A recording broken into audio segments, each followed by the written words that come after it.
Hello, Warp Factor. This is Alex Wallace here with your fourth episode of the Author Talk. Here with an author who has recently impressed me, Arturo Serrano, who wrote a frankly groundbreaking alternate history novel called "To Climates Unknown," published last year. Uh, I reviewed this novel on Never Was Magazine, and it came out in December, and it was mirrored on the Sea Lion Press blog not long after that. So, Ms. Serrano, can you introduce yourself? I am Arturo Serrano. I am the writer of the novel To Climates Unknown, an alternate history novel about a world where the United States was never founded. I am also a translator of science fiction, and I am a reviewer at the blog Nerds of a Feather blog together, where I write mostly about science fiction, television, and films. And I am also involved in role-play gaming, and I have written a pacifistic supplement for Dungeons and Dragons called Gods and Dissenters, which I am currently adapting to the Pathfinder system. Thank you very much for being here. Also, Warp Factor readers, you may have noticed that I linked to, in my review of Disney Plus's Encanto, I linked to his piece on Nerds of a Feather, which discussed the Colombian origins of that film, and it's a very good piece. So I recommend you all read that when you find the time, if you're curious about Encanto and its cultural background. So to the topic of the book, To Climates Unknown. What made you want to write this book, this sprawling alternate history novel? Like what made you want to do it? It emerged as a response to a rising mood in the culture. I began to notice during the Bush Jr. administration the rise of the current breed of ultra-nationalistic far-right movements in the US. And all these currents of thought and currents of emotion, because it was mainly a vibe that was spreading through the culture. It was a new form of the same old myth of American exceptionalism, renovated for the 21st century, the myth of the indispensable nation, the myth of the world policeman. And as I watched the actions of the United States in the Middle East during the Bush Jr. administration, all these ideas began to swirl in my mind to try to, because I needed to make sense of what the United States was trying to do in the world, to what the United States was trying to say about itself, about its position in the world, its role in history. And around that same time, I had read the novel The Years of Rice and Salt, which gave me this idea of trying a similar experiment. The Years of Rice and Salt removes European civilization from history. So I said, well, if the United States believes that it is so important and so indispensable, what happens if we remove it? And that's when I began investigating the history of the foundation of the country, what kind of world that was at the time of the foundation, what else was happening around the world, and try to extrapolate what already existing historical trends might continue to occur, were it not for the emergence of this new country. It is a very interesting idea, especially to me. I mean, on the one hand, I'm American. On the other hand, I'm only half white. My mother came from the Philippines in the 70s, and so we Filipinos have a particular relationship to this sort of thing too. And it was just really interesting to just look at all this and to see it. I mean, what it reminds me of is if Alexis de Tocqueville wrote alternate history. Alexis de Tocqueville, he was a 19th century Frenchman who went through the United States, and he wrote Democracy in America, and and it's remembered as one of the great outsiders looking into to the U.S. And I felt got a very similar feeling reading To Climates Unknown, and I thought it was very interesting, particularly to have this looked at from a Latin American perspective, because I mean, we in the U.S. we don't think about Latin America much. I mean, I'm trying to read about it more, but most of my countrymen don't.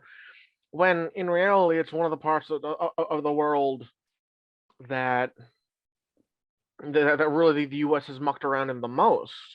I mean, you could look at that maybe all the way back to the time Andrew Jackson invaded Florida, and so just I mean, as someone who's been really trying to get the alternate history genre to pay attention more to the people on the receiving end of empire, I love that about your book. I love that you're asking very important questions about the nature of power and the nature of American power, and taking aim at that sort of myth of indispensability, and really looking at that at from the perspective of someone whose country and whose neighboring countries have very much been on the receiving end of American firepower. So I really thought that was a very interesting view onto this whole genre, if you will.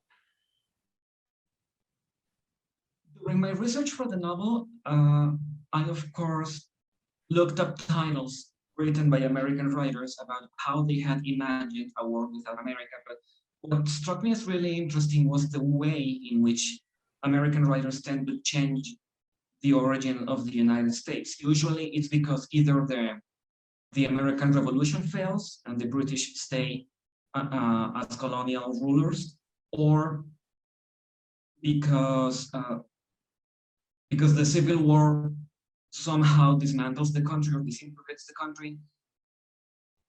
But even in those drastic scenarios, there already was the foundation of the United States, as if it was unthinkable that it would not have been founded in the first place, which suggested to me that this is like a dead angle that Americans don't notice, that they don't even look at. Something that caught my curiosity during the process of preparing the novel was that, unbeknownst to me, this super conservative propagandist Dinesh D'Souza had created a documentary, and the title of the documentary is "America: Imagine a World Without Her." But because of the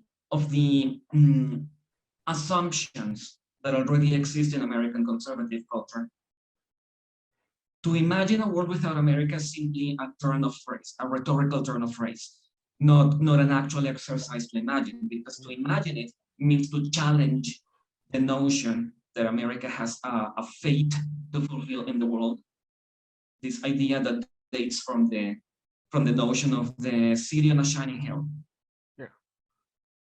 This idea of America as a place for which God has a plan in history, which casts America in the role of an epic hero fulfilling a cosmic mission in history, which is an immensely dangerous idea that needs to be questioned at every opportunity. One way that I privately like to think about this novel is I am having a 300-page long discussion with Martinez. I like that. I like that. Although knowing Fox News, they're probably not prepared to have a conversation like that with someone of your caliber. So, I mean, but I think that whole framing of this makes very clear, and I think many Americans forget, is that we really have this utopian vision of our country. I mean, it was the first country to really embrace liberalism as a founding ideal, because I mean, at that point in Europe it was just the divine right of kings mostly. So in that sense it was very progressive, but as many places in history have shown, that sort of utopianism makes it really easy to justify whatever it is, you want to do. Like, I mean, you can compare the Soviet Union, the People's Republic of China, the French First Republic, uh, even the early state of Israel. I think is another good comparison in that regard. This making a society with a vision and putting that vision ahead of everything. And as we can see from the histories of all those countries, U.S. included, that can lead to absolute disaster. And and you're right to point out that we have our own ways of justifying that, like the Church of Jesus Christ of Latter Day Saints, Mormons in the common parlance. It's like they believe that the land in which the United States is on is blessed by God. That there will be the new temple will be built in Missouri. That that God's revelation came down to a 14-year-old boy in upstate New York. So, like, if you put it in that context, I mean, I can absolutely understand this looking very odd to an outsider, and you're right, it is, especially for a government that does not justify itself using religion, which looks very, yeah, it looks very strange when you look at it from an outsider perspective. So it was very interesting seeing how you probed that in the book, how in some ways history keeps on marching on in its own way, even without the congregation of a bunch of rich white guys in Philadelphia in 1776. So, yeah. Yes, it's the kind of book I think, and I know it may be a little in bad taste if I say it myself, but this is the kind of book that the America needed an outsider to write, because this is a perspective that Americans don't have, that Americans cannot possibly have, which is to look at the United States first from the outside, but also from the position of not really having a stake in the United States. I conceived of this novel before I even imagined that I would end up marrying an American.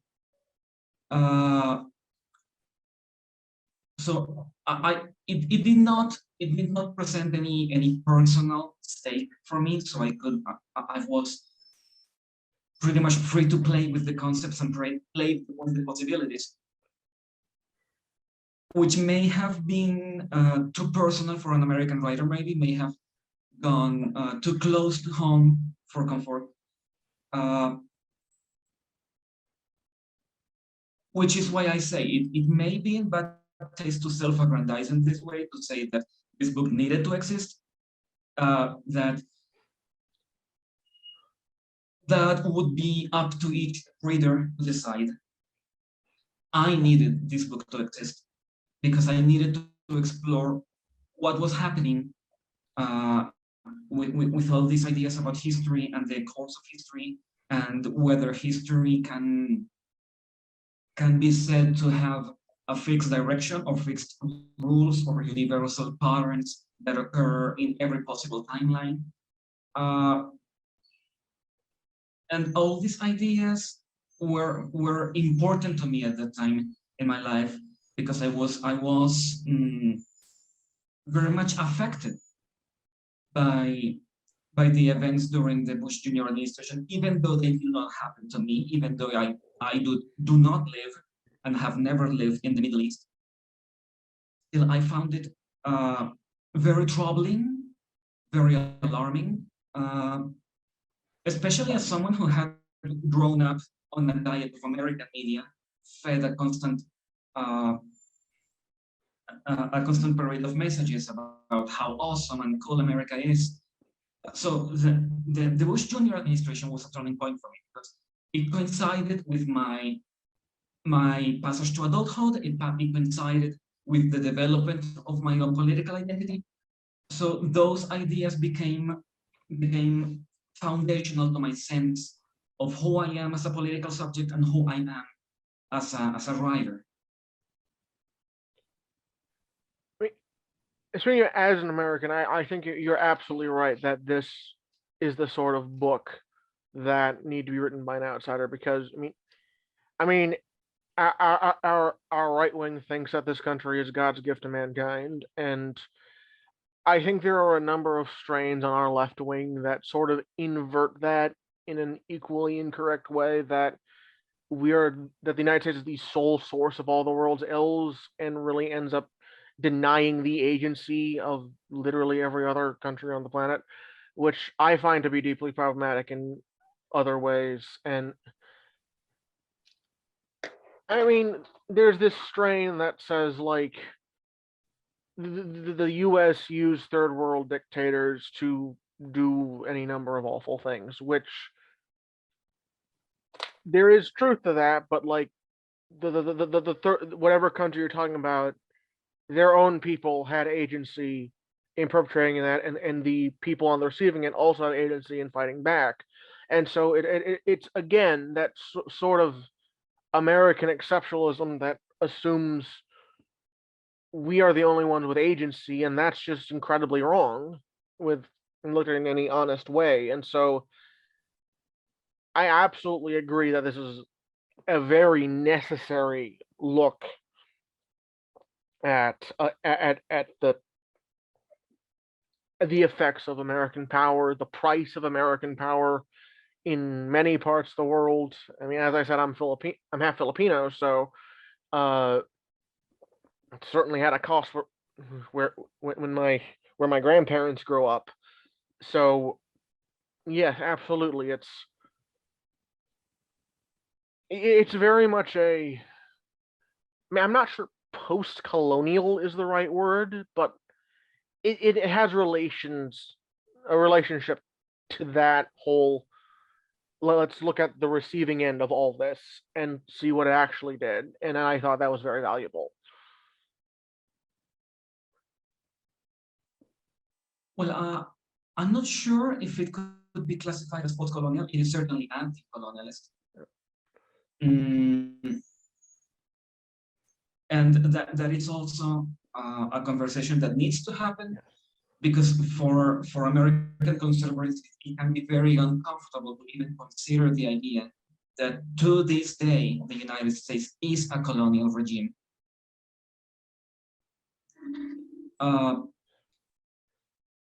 But on that particular topic, I would prefer to defer to the actual people affected by the colonial practices of the United States, namely Native Americans, Pacific Islanders, Puerto Ricans.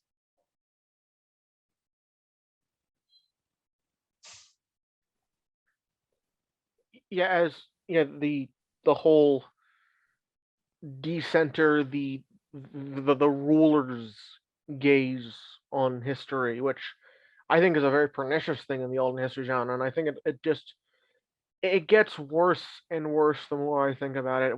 And I said on a comment in one of the discussion threads from the Guns and Butter discussion that both of us participated on the Sealand Press blog, that it's essentially saying the only valid way of looking at history is the viewpoint that was enabled through, let's be blunt, mass graves. Because I mean, the U.S. did it, the British did it, the French did it, the Russians did it, the Germans did it, the Chinese did it, the Japanese did it, and there are many other powers that did it. And I just think it's wrong to look at history through only that lens, because the people who are on the receiving end, even who were persecuted by people we would generally consider to be in the right, deserve to be remembered, deserve to have the more nuanced that nuanced look at just the nature of imperial power. Yeah, the question of who is held up as a protagonist of historical events is crucial to the composition of this book, to the conception of this book, and the discussions about historical injustices.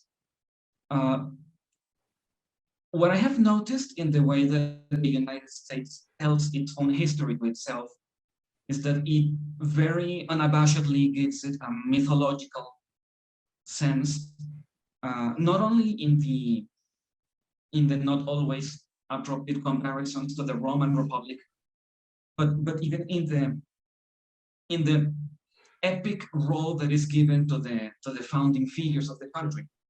And that relates to something you mentioned in your review of my book. You made a point that is completely correct.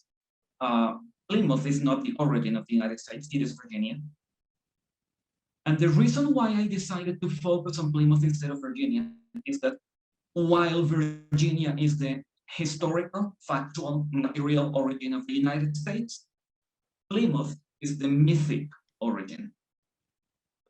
So if I wanted to tell a story that aspired to the magnitude and the scope of an epic, I had to engage with the topic at the level of the myth. And the myth of America is the Pilgrim Fathers. Yeah. But as you noticed, as soon as you finish the chapter on the Pilgrim Fathers on my novel, the whole reason why I begin by engaging with the Pilgrim Fathers is to demolish the myth. Yeah. As soon as I'm done with them, I don't follow that thread anymore, as if to say to the reader, this is no longer about the mythic founders. I am decentering them from the narrative, and now I am looking elsewhere. That's a very good point you bring up with the pilgrims as our mythological founding, because it makes the land come off as like the mother of religious refugees, even when the truth is much more murky, and they weren't exactly the most pleasant people to begin with. I mean Jamestown, it was founded by businessmen who wanted to make money, and that isn't particularly flattering, although I think many parts of the world, and I think Latin America probably most of all, have seen that part of the United States. And I mean, look at Guatemala, look at any number of places we invaded in the early 20th century in the name of the United Fruit Company. And I mean, I like, when I run into people not from the US, I like to tell people our civilization began with businessmen at Jamestown and religious nut jobs at Plymouth. Are you surprised we turned out this way? I mean, it looks.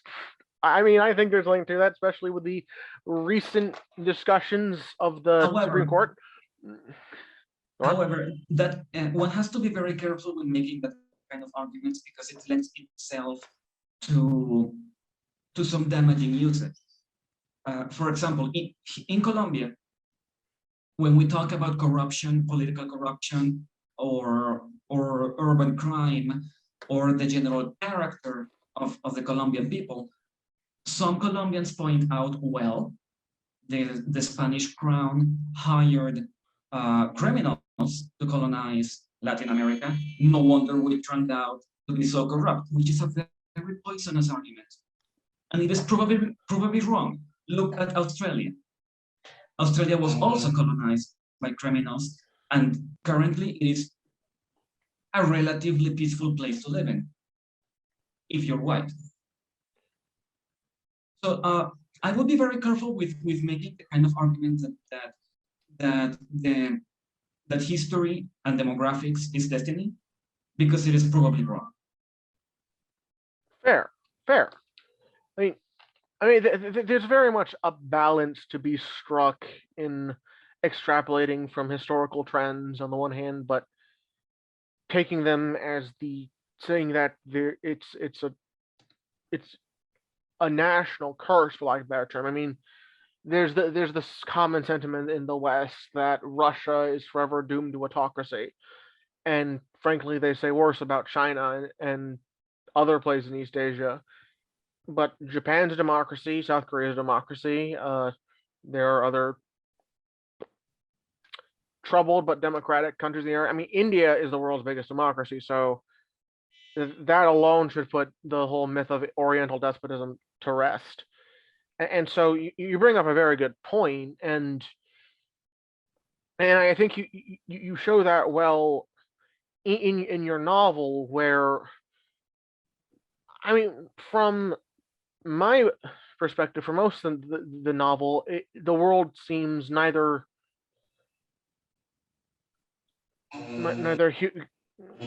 neither hugely good nor hugely bad, or more so than the U.S. So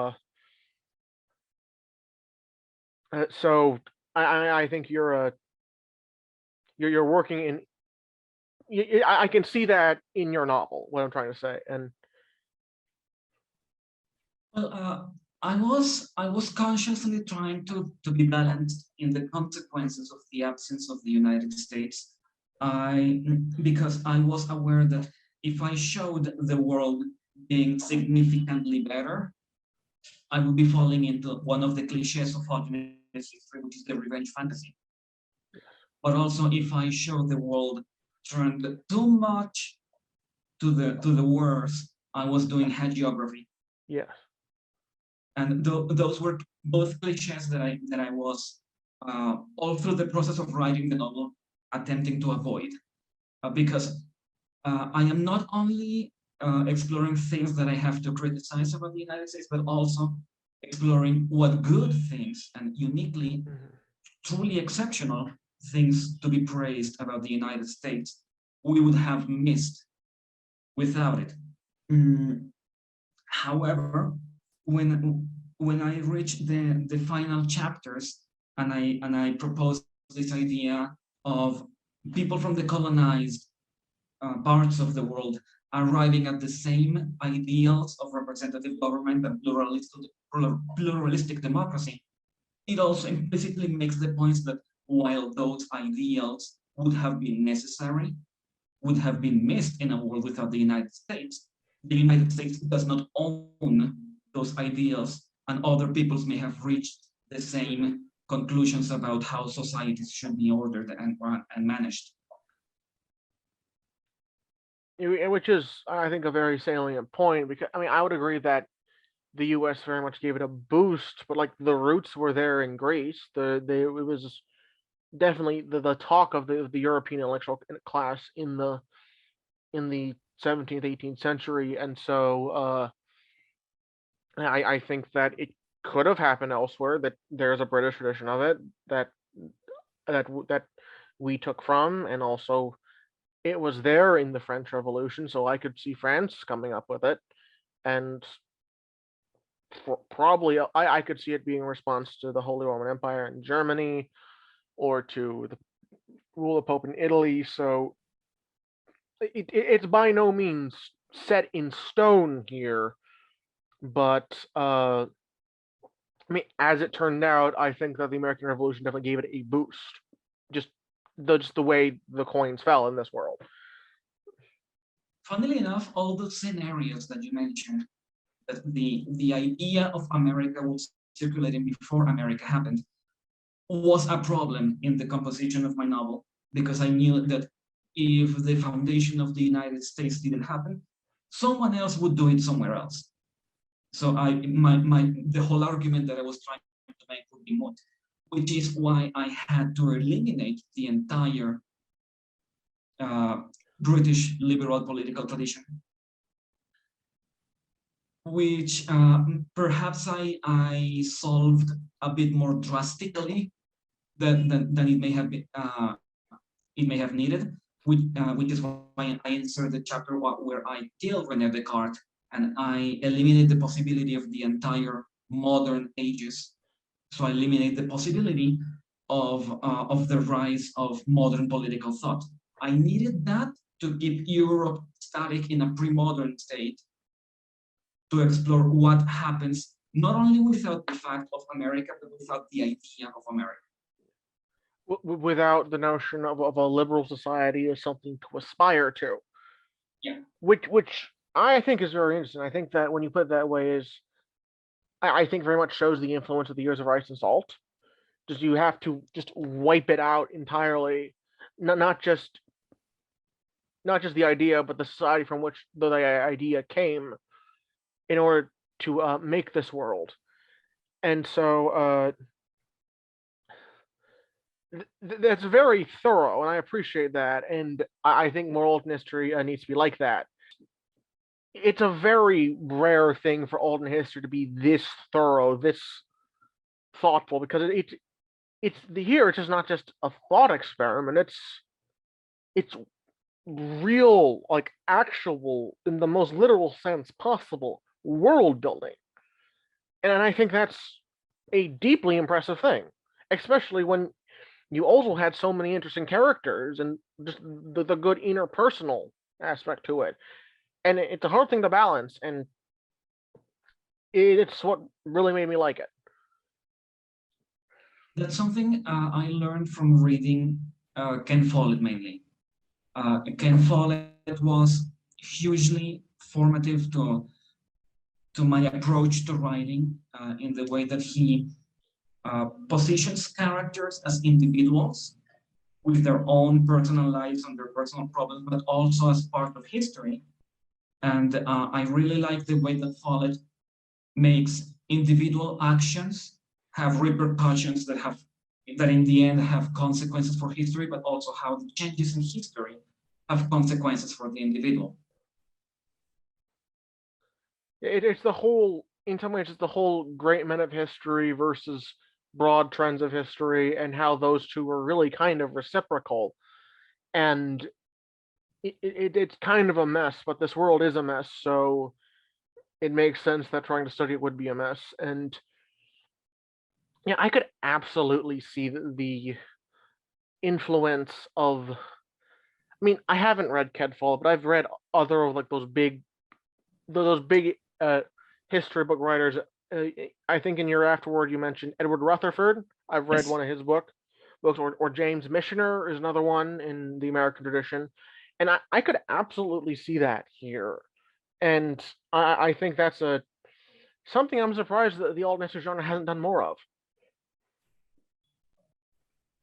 Well, maybe maybe writers of alternate history and writers of historical novel don't collaborate that much because of a certain prejudice that may exist among fans of history about the playfulness of alternate history. I have seen examples of discussions in academia in history that disregard or belittle the value of counterfactual discussions because it is seen as sort of in the same way that serious literature treats science fiction. Like it is seen as a game, as something fun to talk about, but not really doing serious history. But yes, it would be valuable for there to be more collaboration, more cooperation, more cross-pollination Yes. between writers of historical novel and alternate history, because there is the possible results of that interchange would only enrich literature. Yes, absolutely. It was back in 2020 when I wrote an article about different traditions in the alternate history genre, and I identified one as coming from science fiction and fantasy, and that's sort of your very gearheady wargaming type. And you get another strand through historical novels, and there are some historical novelists who've dipped their toes in alternate history. Philip Roth's Plot Against America, Dennis Bach's The Good German, Curtis Sittenfell's Rodham, and but all of those were very intimate, character-focused pieces, which isn't to say your book isn't character-focused, but there's a grandness, a large scope thing I that you can absolutely see in the genre, and comes from Follett, you said, and I think you also mentioned Rutherford. And I don't know if you've read Missioner, but I believe that Missioner has to be an influence on both Rutherford and Follett. So I wouldn't be surprised if there's some indirect influence from him on this. I have read a couple, Mitchell. Okay, so yeah, it's the sort of what my colleague Colin Salt calls the pop epic, and it is a very good way to explore alternate history, and I think that Two Climates Unknown very much has the influence of that form, and and I also agree with you on the notion that the genre is looked down upon by serious historians. I mean, I've know Richard J. Evans, who wrote a big three books on Nazi Germany, has a low opinion of it, and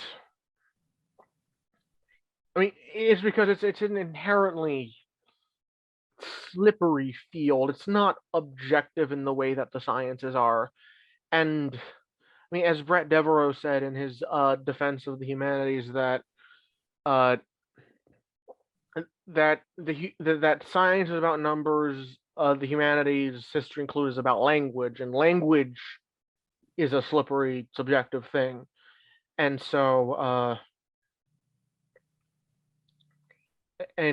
so yeah, I can see it looks too slippery to them, but that what is not, which is what is too slippery, what is an allowable level of slippery, or that's a very much a subjective line, and I think you're very right to point that out. Perhaps it would be valuable for writers to lose the fear of the slippery, although I must confess that even I have a sort of rather rigid preferences when I read alternate history. I am not very much drawn to alternate history that completely changes the rules of reality to the point that there is magic and dragons. Yeah.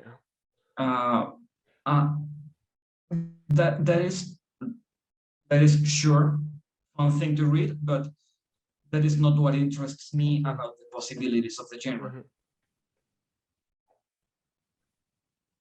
Yeah, absolutely. The more grounded stuff, it's engaging with reality in a very basic way that I think that authors like P. Jelly Clark aren't. I mean, I love P. Jelly Clark, but all of his alternate history is fantasy in one way or another, and that puts it in a different realm, I think. But even if it is still alternate history, and I will defend the notion that it is alternate history, and yeah, yeah, as you said, it's a thought experiment, and Two Climates Unknown is a very ambitious thought experiment. A very serious historical discussion that I thought was very valuable, and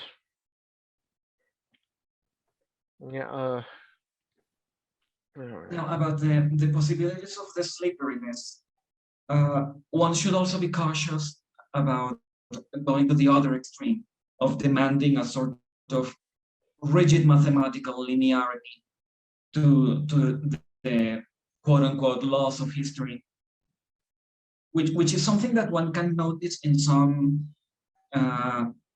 less formal productions of alternate history, like the supposition that inevitably this and this and this would happen, and then this and this would happen.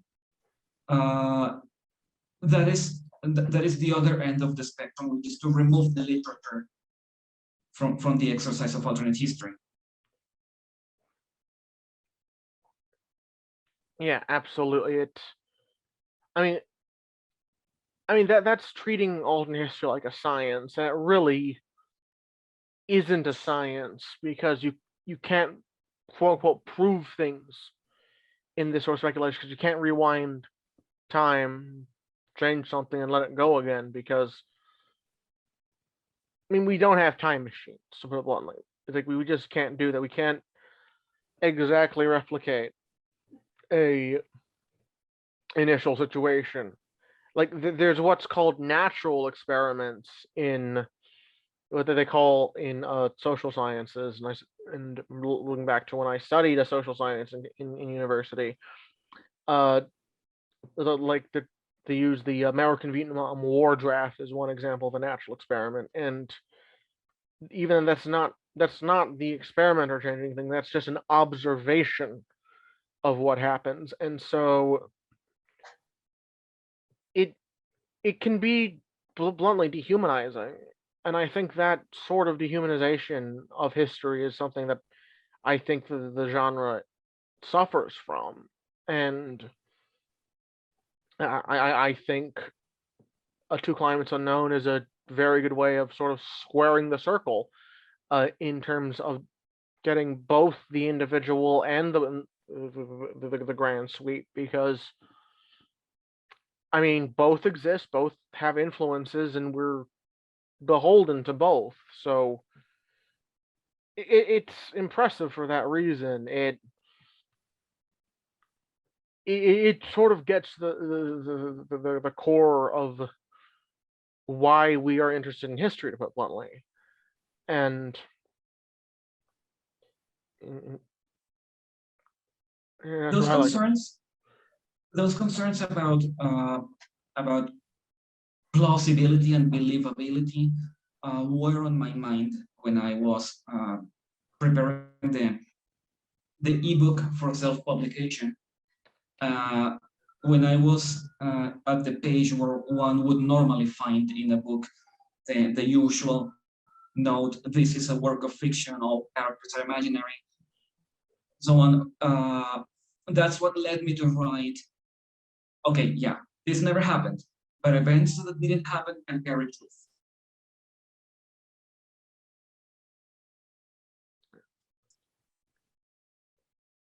It's a very interesting thing to note. And okay,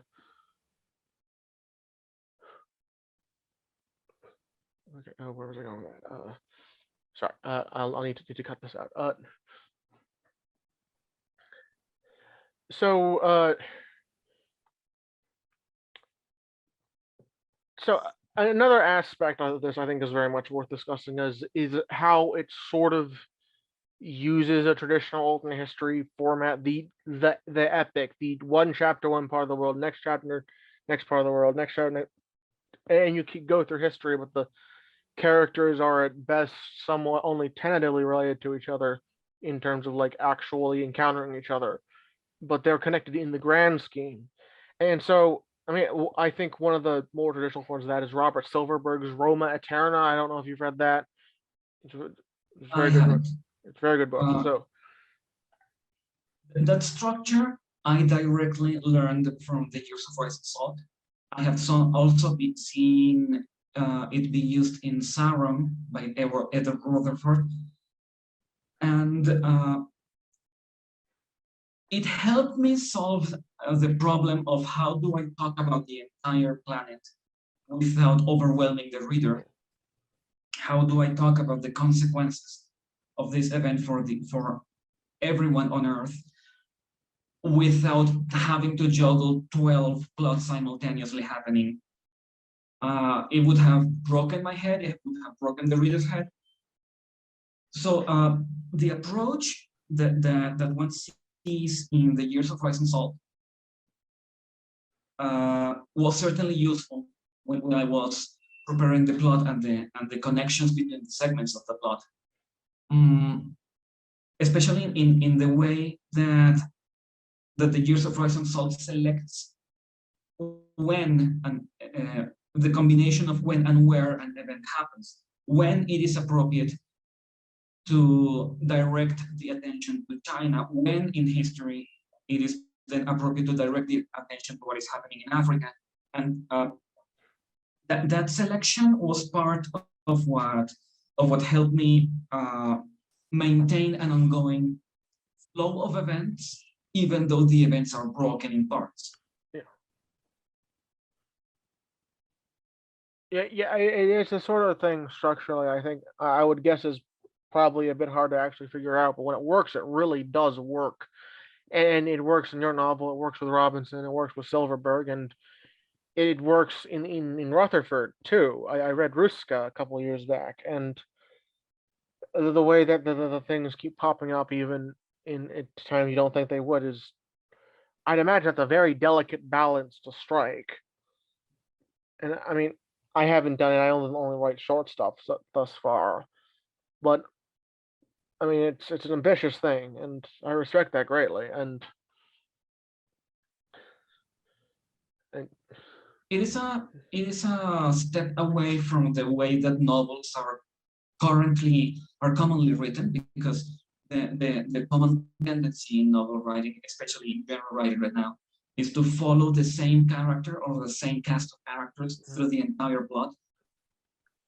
And that is simply not possible when you are telling 4 centuries of plot.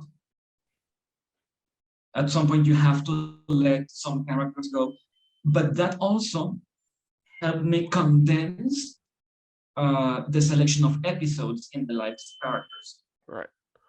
which is something that I took from classical theater. In classical theater, you tell in one day events that tell you everything you need to know about the entire life of that character. Mm-hmm. So the constraint of having only certain space of certain number of pages, to put it that way, to cover a specific turn in history, forces me to condense, forces me to apply a magnifying lens to the crucial event that defines each set of characters.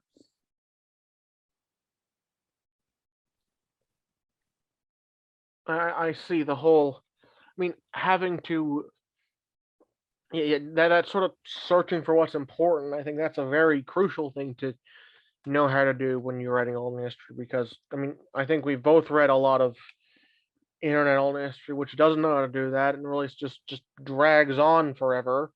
And frankly, there's a fair amount of published stuff in all domains of speculative fiction, which are like that to the expense of plot. And as you said, it's a very it's a tightrope you have to walk, but it's a one that's very much worth walking. Okay, so shifting gears a bit. You've also write for a site that, if I understand correctly, won a Hugo Award, which is quite the impressive feat, and I believe it won at Discon 3, which I personally attended, and I wrote up for Warp Factor. So, do you have any comments on comment? So can you tell us about what you do on that site?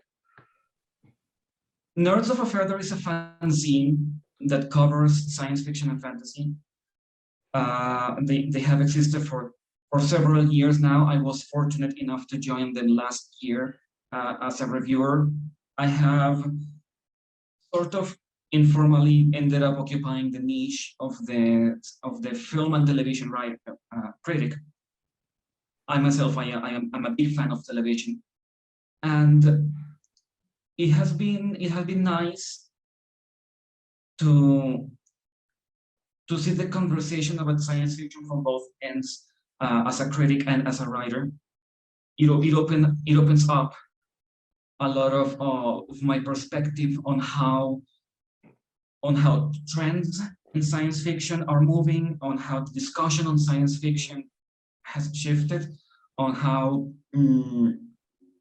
effort is being made in the science fiction scene to add more diversity and more openness to the publishing process. That progress has been very slow, but it is happening, and it is encouraging to see it happen as a critic, to see emerging writers from all sorts of backgrounds get big debuts, and to have the honor of being part of propelling that debut of an emerging writer. It is special because I know the feeling of trying to make it in publishing, to try to be noticed, to be seen, to be discussed, and to give that opportunity to more emerging writers is really satisfying for me as a critic. I absolutely see what you mean. I've reviewed a lot for Warp Factor, and I've probably reviewed at least some of the same stuff you've reviewed, just because I reviewed a lot. And like I know exactly what you mean. Just seeing all this change, within even in times that we can remember. And another thing you do, I think also is the thing we're talking about. You've done things with Dungeons and Dragons. You've done things with Pathfinder, is my understanding, and you have pacifist worldview that you elaborate on in your interview with Sea Lion Press and the Guns and Butter discussion. So what can you say about that aspect of what you do? I have on DM's Guild Dungeons and Dragons supplement that is called Buffs and Dissenters, which is a set of half a dozen subclasses with non-violent powers to apply in combat scenes in case that a writer, in case that a player would like to try not killing, not inflicting damage points, because I am that kind of player. When I learned to play Dungeons and Dragons for the first time, I noticed that I was expected to suppress my disgust for violence, and that lingered over my years of playing until I had to be completely honest with myself, and I noticed I was no longer able of role playing the act of killing, for example. Mhm. And I said, well, I cannot possibly be the only one who feels this way about the game, who loves the possibilities for storytelling and for the fantasy of the game, but also who prefers to not be the kind of to not role play the kind of character who fixes problems with a sword. Mhm. So that's why I write Doves and Dissenters to expand the possibilities of the game for players who would rather not use violence. That is something that the game used to do in the 3.5 era. There was a complete manual about holy characters, and there was a section about characters who took a vow of non-violence. And many of the abilities in the subclasses in this supplement are inspired and adapted from the abilities in that 3.5 supplement, which I think is one of the most interesting and valuable supplements that was published for 3.5. Something that I still think the game should continue doing. Right?